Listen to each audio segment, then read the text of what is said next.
सभी का नमस्कार। आज की राजनीति विज्ञान की कक्षा में सबका स्वागत है। जैसा कि हम जानते हैं कि हम मूल अधिकारों का अध्ययन कर रहे हैं, जिसमें हम स्वतंत्रता के मौलिक अधिकार का अध्ययन कर रहे हैं। स्वतंत्रता के मौलिक अधिकार में हम अनुच्छेद 19, 20 व 21 को पढ़ चुके हैं। अब अनुच्छेद 21 का एक और भाग है, अनुच्छेद 21 का, वहाँ से हम आज की कक्षा की शुरुआत करेंगे। ठीक है, तो स्वतंत्रता के अधिकार में हमारे 1 से लेकर 3 बिंदु हो गए थे पिछली कक्षा में। अब चौथा बिंदु है शिक्षा का अधिकार। शिक्षा का अधिकार को भी मौलिक अधिकार बना दिया गया है, जो स्वतंत्रता के अधिकार के अंदर शामिल है। ठीक है, तो इसके बारे में देखेंगे। 86वें संविधान संशोधन में अनुच्छेद 21 का जोड़कर शिक्षा को मौलिक अधिकार बनाया गया। ठीक है ना।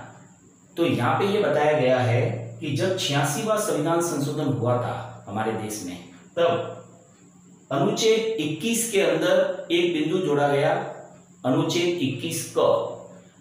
उसके तहत शिक्षा को सामान्य कानून से उसे मौलिक अधिकार के अंदर शामिल किया गया, जिसका मतलब है कि शिक्षा अब बच्चों को मौलिक रूप से प्राप्त होनी चाहिए, अनिवार्य रूप से प्राप्त होनी चाहिए। ठीक है। दूसरा है 6 से 14 वर्ष तक के सभी बच्चों को निःशुल्क व अनिवार्य शिक्षा।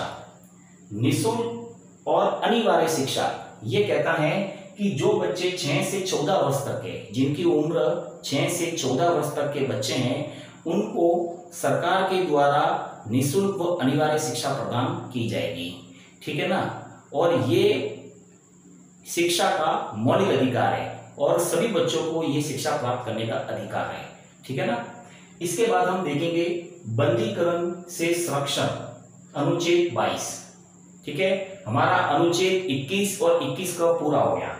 अब स्वतंत्रता के अधिकार में 5वां बिंदु है बंदीकरण से संरक्षण, अनुच्छेद 22 के अंतर्गत क्या कहता है? क, व्यक्ति को बंदी बनाने के कारण को जानने का अधिकार।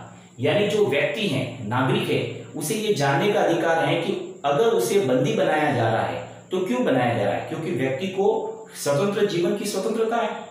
ठीक है ना। अगर उसे बंदी बनाया जाता है तो उसे जानने का अधिकार है कि उसे बंदी बनाने का कारण क्या है। यह व्यक्ति की स्वतंत्रता का अधिकार है। दूसरा बिंदु है इच्छा से, मतलब व्यक्ति की इच्छा से स्वयं के लिए, स्वयं यानी खुद के लिए कानूनी सहायता प्राप्त करने का अधिकार। यानी भारत के नागरिक को यह अधिकार है कि वह अपनी इच्छा से कानूनी सहायता प्राप्त कर सके। ये उसका स्वतंत्र अधिकार है। ठीक है। इसके बाद हम देखेंगे अगला बिंदु 24 घंटे में बंदी व्यक्ति को जज के सामने पेश करना। जो बंदी व्यक्ति है उसको 24 घंटे में जज के सामने पेश करना। ठीक है ना। यानी अगर किसी व्यक्ति को बंदी बनाया गया है, उसे गिरफ्तार किया गया है, तो कानून कहता है कि 24 घंटे के अंदर उस नागरिक को, उस व्यक्ति को जज के सामने पेश करना होगा। ठीक है ना। अगर ऐसा नहीं किया जाता है तो उस व्यक्ति के स्वतंत्रता के अधिकार और कानूनी अधिकार का हनन होता है। ठीक है ना। लेकिन शत्रु देश, यानी जो हमारा दुश्मन देश है, शत्रु देश का नागरिक और निवारक नजरबंदी को अधिकार नहीं। यानी जो व्यक्ति किसी और देश का नागरिक है और उसने कोई अपराध किया है, या कोई ऐसा व्यक्ति जिससे देश की सुरक्षा को खतरा है और उसे नजरबंद किया हुआ है, निवारक नजरबंद किया हुआ है, ठीक है ना, तो ऐसे व्यक्ति को यह अधिकार नहीं है कि उसे 24 घंटे में जज के सामने पेश किया जाए, क्योंकि उसको ये अधिकार प्राप्त नहीं है। ये अधिकार सिर्फ भारतीय नागरिक को प्राप्त है। ठीक है। अब हम देखेंगे निवारक नजरबंदी। निवारक नजरबंदी क्या है, इसका प्रश्न आता है परीक्षा में। सबसे पहले तात्पर्य, निवारक नजरबंदी से क्या तात्पर्य है? क्या है निवारक नजरबंदी? बिना किसी न्यायिक प्रक्रिया के नजरबंदी से है। यानी यह कहता है कि निवारक नजरबंदी उसे कहते हैं जिसमें व्यक्ति को बिना किसी कानूनी प्रक्रिया के उसे बंदी बनाया जाता है, संदेह के आधार पर। ठीक है ना। इसको हम आगे और समझेंगे। दूसरा है जब राज्य को राज्य यानी हमारी सरकार को, हमारे देश को यह अनुमान है कि कोई व्यक्ति अपराध करने वाला है, यानी कोई व्यक्ति अपराध करने वाला है, उसके ऊपर संदेह है, अनुमान है, या उससे कोई खतरा है, तो बिना जांच के उसे सीमित अवधि यानी कि जो निश्चित समय है, सीमित अवधि के लिए बंदी बनाया जा सकता है।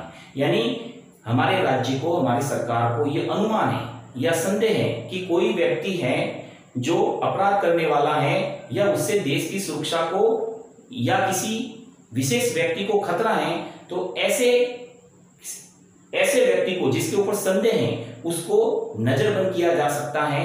ठीक है ना। अब हम आगे देखेंगे, किसी व्यक्ति को 3 महीने की अवधि से अधिक बंदी परामर्शदात्री समिति की अनुमति के बिना नहीं बनाया जा सकता। यानी अगर किसी व्यक्ति को संदेह के आधार पर नजरबंद किया जाता है तो उसके लिए समय निश्चित है कि उसे 3 महीने तक नजरबंद रखा जाता है।